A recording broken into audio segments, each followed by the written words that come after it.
Welcome back to Collective Histories, my friends. So, a couple of weeks ago, we covered every 20th century UK Prime Minister's biggest mistake, and since I am a rather optimistic person who likes to cherish the memories of the bygone eras and welcome all of their greatest achievements as opposed to their biggest mistakes, I think we should cover every 20th century UK Prime Minister's biggest achievements. So, this means putting aside any political grievances I may have. This means accepting some of the Prime Ministers I don't like so that I can talk about something good that they did. And the criteria for this is it needs to be something which benefited the most people. It's not going to benefit one side specifically, it's going to benefit the most people. So, before we begin, please subscribe to Collective Histories. We have a lot of content. We seem to be covering UK history most lately, but we will branch out from this very soon, so be careful.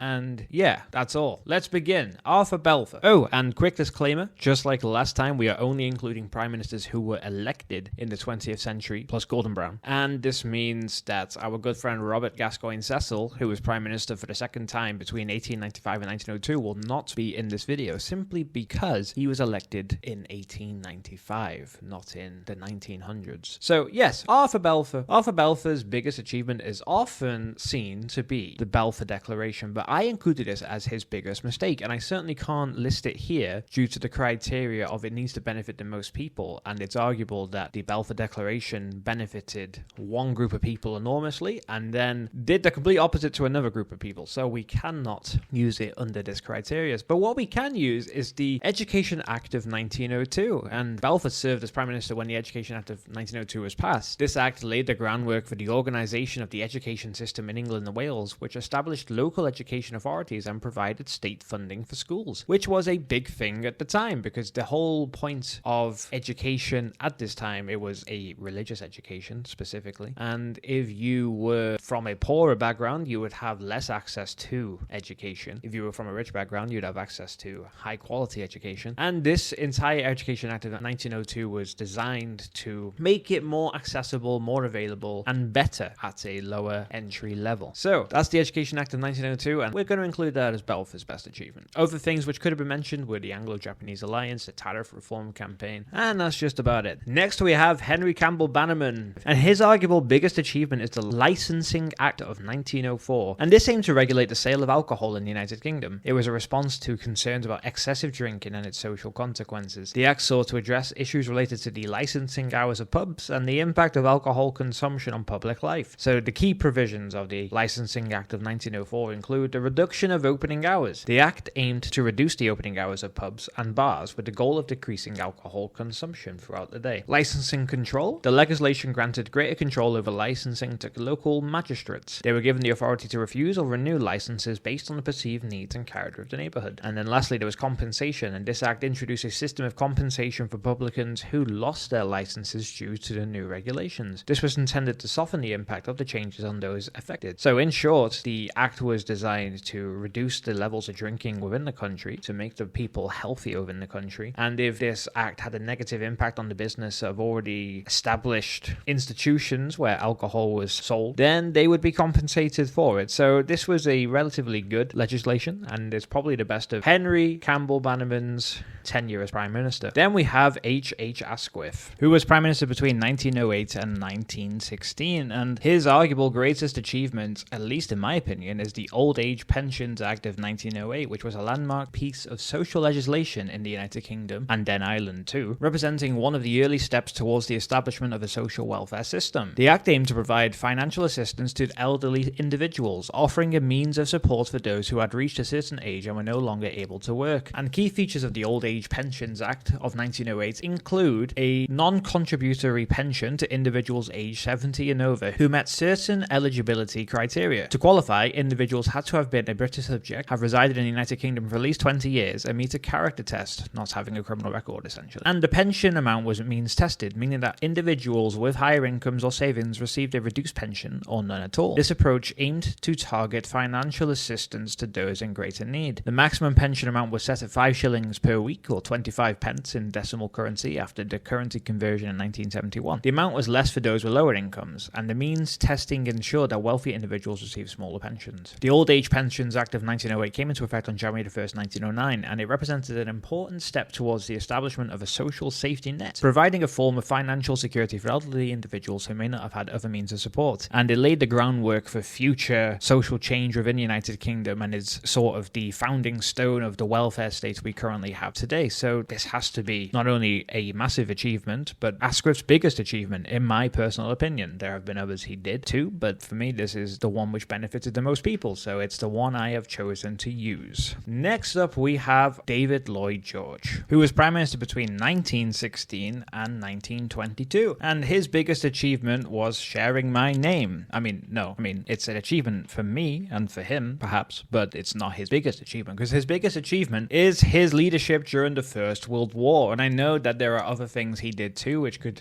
have easily been number one, such as the National Insurance Act of 1911. Yes, he wasn't the Prime Minister at the time, but he was the Chancellor who pushed through this. But there were future Prime Ministers who went further on this subject, so I don't want to put this as his number one. And again, he wasn't Prime Minister when he did it. So, his leadership during World War I. Lloyd George became Prime Minister in December 1916, succeeding Asquith, who had stepped down rather unceremoniously, and he inherited a challenging situation on the Western Front because the war had entered a period of attrition and stalemate. So Lloyd George adopted a more hands-on and pragmatic approach to war leadership. He established a war cabinet, something which Asquith had failed to do on numerous occasions, a smaller decision-making body that included key ministers and military leaders, which allowed for more efficient decision-making. Lloyd George then worked closely with military leaders, including Field Marshal Douglas Haig, to develop effective military strategies. His government played a role in coordinating the overall Allied war effort. He implemented economic measures to support the war, such as the expansion of munitions production. Lloyd George's government even prioritized the efficient use of resources to strengthen the war effort. Lloyd George supported the extension of conscription to ensure a steady supply of troops for the war effort. The move marked a shift towards a policy of total war where the entire nation was mobilized for the war effort, including the economy and civilian population. He also participated in key wartime conferences, such as the Paris Peace Conference in 1919, where the terms of the post-war settlement were discussed. He worked with other Allied leaders, including US President Woodrow Wilson and French Prime Minister Georges Clemenceau, to shape the post-war world order. So, yeah,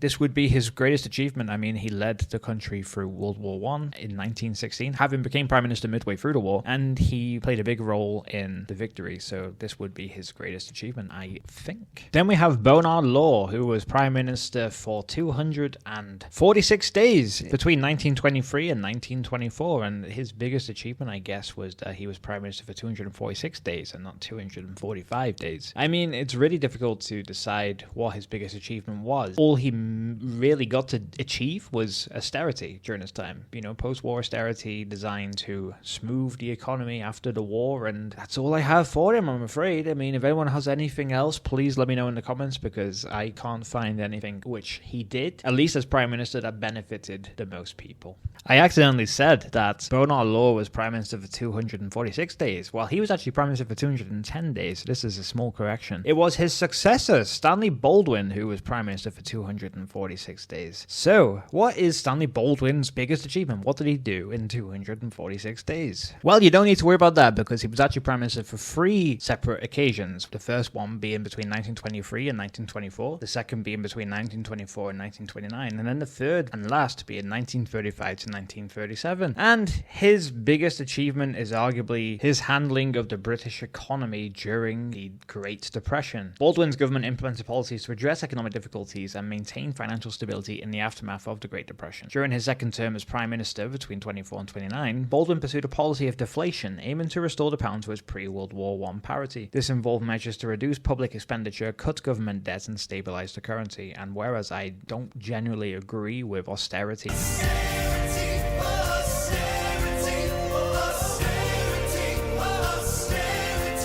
and austerity measures in this situation, in the Great Depression, it maybe worked. I don't know. I'm not an economist, people. So this would be his greatest achievement. Next, we have Ramsay MacDonald, and Paul Ramsay MacDonald. So he was Prime Minister first for 288 days between January 1924 and November 1924, and then again between June 1929 and June 1935. So Ramsay MacDonald is often slated for being the first Labour Prime Minister who went into a government with the Conservatives, as we mentioned in our video on the biggest mistakes. But some of his achievements are really overlooked, and it's kind of sad to see. So his biggest achievement is arguably the Housing or Financial Provisions Act of 1924. And since I don't have notes on this, I'm going to read directly from Wikipedia. Shame me, I dare you. The act increased government subsidies to be paid to local authorities to build municipal housing for rent for low-paid workers from £6 to £9. It also extended the time over which the subsidy was paid from 20 to 40 years. Around 508,000 houses were built under this act, and the act was introduced by the first Labour government, led by MacDonald, and was known as the Wheatley Housing Act after John Wheatley, the minister who introduced it. And I think this was probably one of the better acts of this time, especially because this was during the Great Depression. I believe that investiture is probably better during these kind of situations than austerity.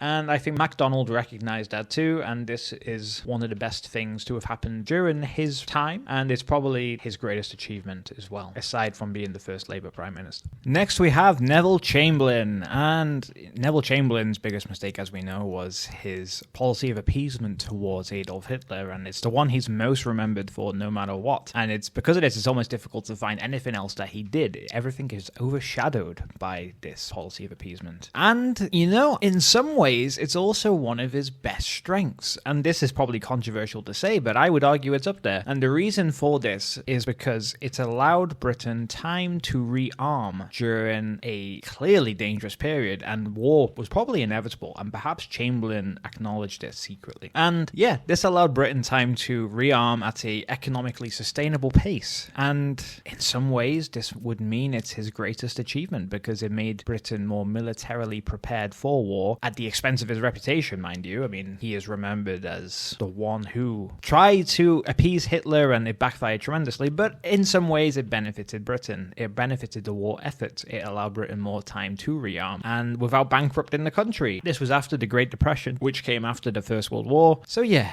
I'm going to go out on a limb here and say this was his biggest achievement as well. We now live in a world where someone has said Neville Chamberlain's greatest achievement is the policy of appeasement, and I can promise you that the world is now officially ending. And so is this video. Yes, part 2 will be here on Friday, and it will begin with Winston Churchill, and it's kind of easy to predict what his greatest achievement will be, so no spoilers, but you know what it's gonna be. That's my point. Anyway, if you wish to support us, please hit the subscribe button. It means a lot, and it's the best way to support the page. You can also buy me a coffee at buymeacoffee.com/Collective Histories. Then you can follow us on Facebook at facebook.com/Collective Histories page, and on Instagram at instagram.com/The Collective Histories, and on Twitter or X at twitter.com/Collective Histo. And if that's not enough, you can just watch our content. We really appreciate everything you do for us, and we hope to keep giving you the content you deserve. Okay, have a lovely day. We'll see you again on Friday for part 2 of this video, and yeah, just have a good week. See you then. Goodbye.